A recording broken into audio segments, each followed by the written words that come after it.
Сьогодні у нас в гостях Георгій Матвієв, відомий український бандурист і також композитор. Ми будемо говорити про бандуру, про сучасну музику і про ту музику, яку Георгій пише для українців і для канадців, і взагалом для світової аудиторії.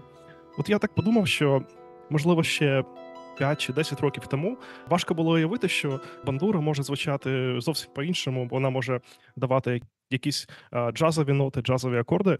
І Георгій один з, можливо, перших таких українських музикантів, які виплеснув бандуру за межі України і показав її світу. Доброго дня, Георгій. Доброго дня, шановні слухачі. Дуже приємно бути тут і розповідати для вас. Я вам скажу, що до мене бандуру популяризували у світі багато бандуристів, в принципі, кожен в своєму стилі. Я думаю, що особисто, якщо говорити про мою кар'єру музичну, то такий дуже вагомий внесок особисто я зробив у популяризації бандури за кордоном. Це у 2012 році, коли мене запросили до участі в Європейському джазовому оркестрі. Що варто сказати про цей проєкт? Цей проєкт є заснованим від засновників пісенного конкурсу Євробачення. І варто зауважити, що у 2012 році вперше, і поки це єдиний раз, коли таке було, Україна брала участь в цьому проєкті як країна-учасник. І окрім того, що я грав в оркестрі, в мене була можливість грати номери соло, тобто коли грала тільки одна бандура. На кожному концерті я грав свої твори, і дуже багато європейців тоді вперше почули бандуру саме у такому джазовому, блюзовому, сучасному амплуа, що дуже тішить, тому що всюди позиціонується, що бандура – це український інструмент. Ніхто ніколи не забере цей статус, що бандура – це український інструмент. І, між іншим, на відміну від інших інструментів, є багато інструментів, в яких є належність до багатьох країн. Наприклад, там цимбали, наприклад, домра. Там є таке, що можна сказати, що це інструмент і цієї країни, і тієї. А бандура тільки українська. І я дуже тішуся, що люди, знаючи, що бандура українська, вони почули більше можливостей, ніж зазвичай люди звикли від бандури чути.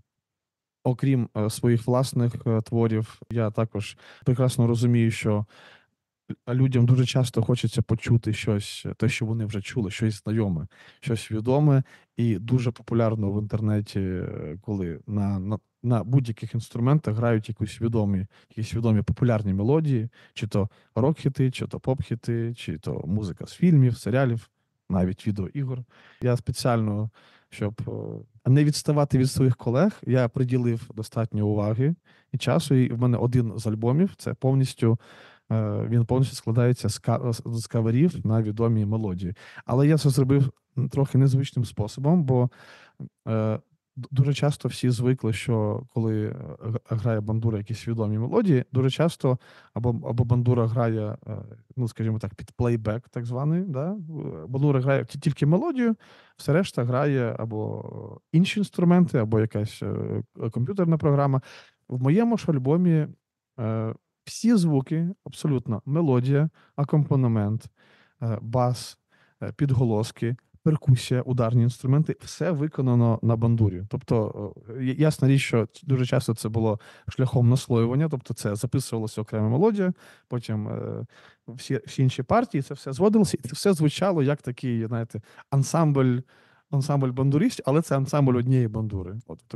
Це дуже цікаво, тому що бандура має скільки струн? 64. 64 струни, але ще й бандура може замінити цілий оркестр, фактично. Дуже цікаво, що ви згадали про можливості бандури як цілого оркестру, тому що, якщо говорити про виконання моїх власних творів, дуже часто, практично після кожного концерту, це настільки часто і довго відбувається, що мені вже смішно, коли до мене підходять і після концерту і кажуть: звучав оркестр. Хоча концерт був бандури соло.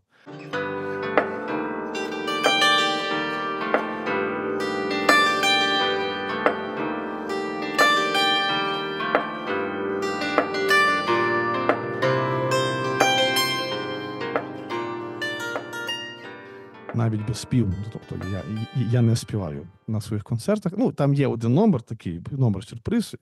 Між іншим, хто прийде на концерт, ми ще запросимо слухачів на концерт у неділю. Так що там є такий момент зі співом, але в цілому це концерт інструментальної музики, але люди от підходять і кажуть, звучав оркестр.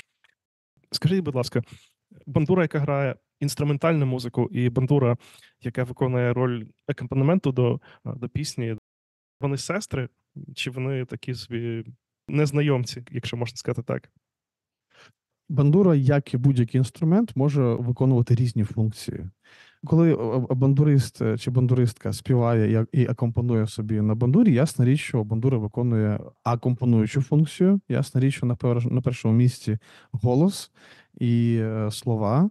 От. І само собою, якщо йде виконання інструментального якогось твору, то вся увага вже тільки на бандуру, і відповідно, що це вимагає більших зусиль, мені так здається, від бандуриста, тому що слова, в принципі, це така річ, що зрозуміло всім. Всі люди співають. От навіть той, хто не вміє співати, він все одно співає. Між іншим, цей факт доступності вокального виду мистецтва, він робить пісню найпопулярнішим видом музичного мистецтва. І ці пісні, 99% пісень в світі, вони написані в формі рондо. Рондо – це коли йде приспів, куплет, приспів, куплет. Це робить пісні найпопулярнішим видом музичного мистецтва. Тим не менш, це не заважає композиторам, які пишуть інструментальну музику, в тому числі і мені, це не заважає бути затребованими серед слухачів і робити своє мистецтво і свою музику також цікавими для сприйняття. Я грав в українському ресторані, і якось там питали люди, чи буде музика, і вони дізналися, що буде бандура. В мене запитали, а ви співаєте? А директор ресторану, яка вже мене чула до того часу, вона сказала, він так грає, що ви самі заспіваєте. Отак було. Яку саме музику ви пишете для бандури? Я б її охарактеризував як імпресіонізм, десь неокласичні такі мотиви, трошки блюзові інтонації, десь рокові інтонації, десь джазові інтонації.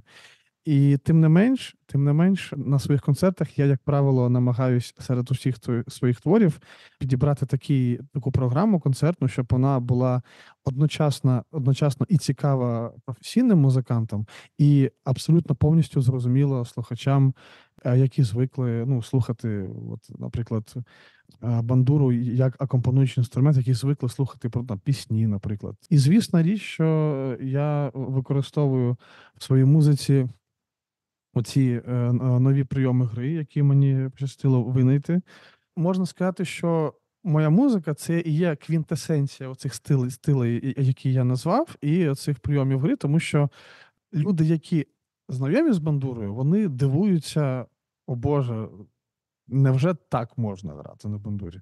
Люди, які ніколи не чули бандуру, вони думають, ого, що це за інструментики? Тобто цей концерт, який буде в наступну неділю, 28 квітня, він буде цікавий і як вже досвідченим слухачам, тим, хто знає і любить бандуру, так і тим, хто абсолютно не знайомий з цим інструментом.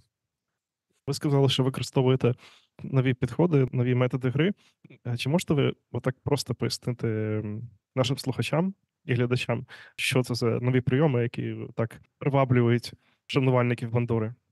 А як кажуть, краще один раз побачити і почути, аніж про це розповідати. Але ці прийоми, їх мета – це зробити звучання бандури більш різноманітним. Завдяки цим прийомам тембральне різноманіття стає більш цікавим.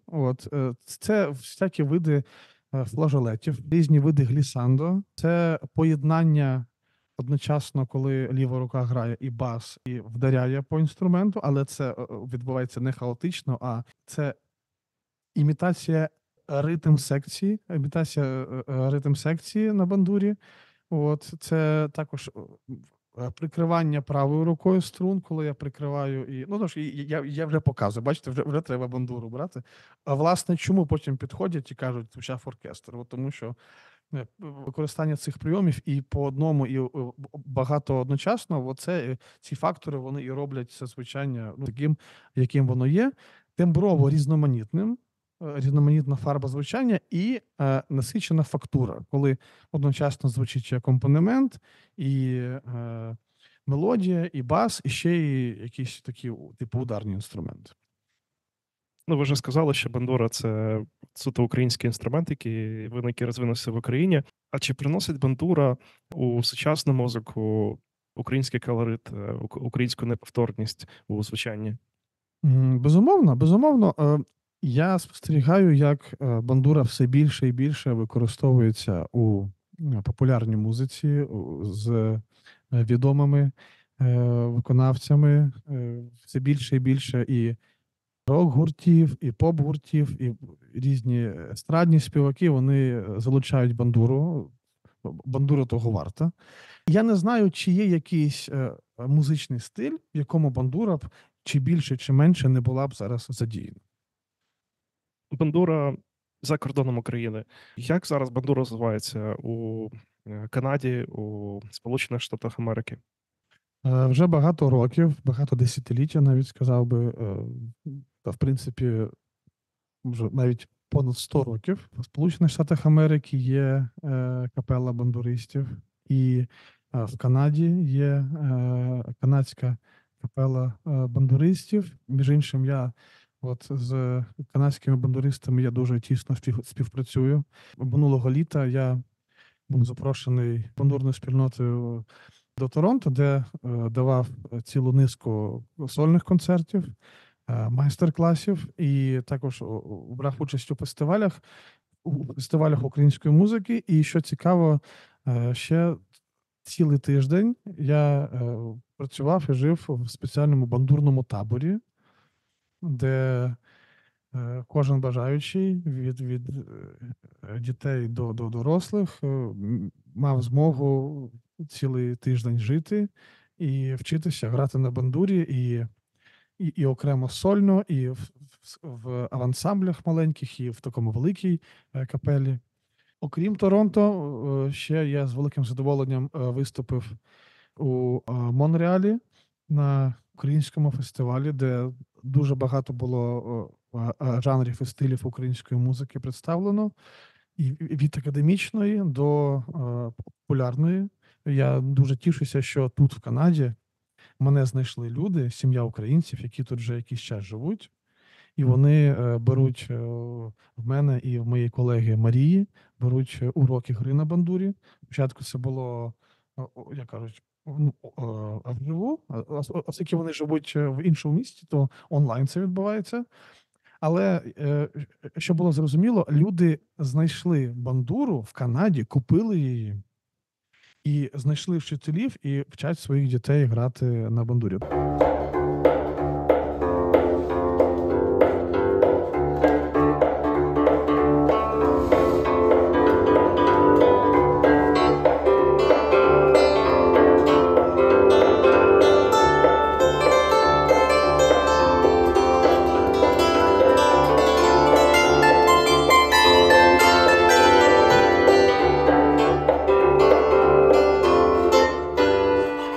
Знаючи, от наскільки в світі бандура була відома до війни, ну, мало людей про бандуру, дуже мало знали. Навіть в Україні далеко не всі про бандуру знали, то якраз після повномасштабного вторгнення Росії до України, через те, що багато людей поїхало, як ніколи зараз голосно бандура звучить за кордоном. Ваша дружина, вона також грає на бандурі. Вона прямо тут зараз за кадром. Можливо, ми запросимо її. Так, вітайте, будь ласка, прекрасна бандуристка, лауреат міжнародних конкурсів Марія Смолінська. Скажіть, будь ласка, у вас немає конкуренції з Георгієм, коли ви граєте на бандурі? От, начебто, от я краще, ні, я краще граю. Я б сказала так, ми доповнюємо один одного, тому що Георгій запросив мене грати з ним у дуеті. Коли я беру участь у його концерті, то я граю в дуеті з Георгієм та соло пару творів також. І от на тому концерті, який відбудеться 28 квітня, ви також будете брати участь у цій програмі. Я виконую 3 твори з Георгієм. 2 твори це авторські твори Георгія Матвієва. І третій твір це буде відомий твір в Канаді та й у світі. Це такий буде сюрприз. Також я планую зіграти твір Георгія та 2 українських композиторів. Це будуть такі твори, трошки вони будуть відрізнятись від творів Георгія, з народними мотивами і також трохи джазових мотивів буде. Чудово, чудово. Запрошуємо усіх наших слухачів, глядачів на концерт, який відбудеться в St. Nicholas Ukrainian Hall. О 4-й годині, це неділя, концерт. Будемо вас чекати, так, і будемо дарувати нашу творчість і приєднуйтесь. Посилання на квитки буде у коментарях. Щиро дякую. Георгія, а які ще таланти ви маєте, окрім гри на бандурі? А напевно, вперше в житті мені таке питання задають, я не знаю. В принципі, напевно, швидко вчуся чомусь новому. Напевно, такий талант, він невід'ємно пов'язаний з грою на бандурі, це працьовитість, в першу чергу. Тому що будь-який успіх – це талант, помножений на працю. Ви вмієте готувати борщ? Я вмію його їсти. От, і з таким задоволенням, знаєте, коли дружина питає, ти мені допоможеш щось приготувати, я кажу, я допоможу тобі з'їсти. От враховуючи вашу працьовитість, от як би швидко ви могли б вчитися готувати український борщ? Я думаю, що напевно швидко. Просто тут є такий стимул, якщо я дуже люблю борщ, то очевидно, що це хороший стимул навчитися його готувати. Просто що останнім часом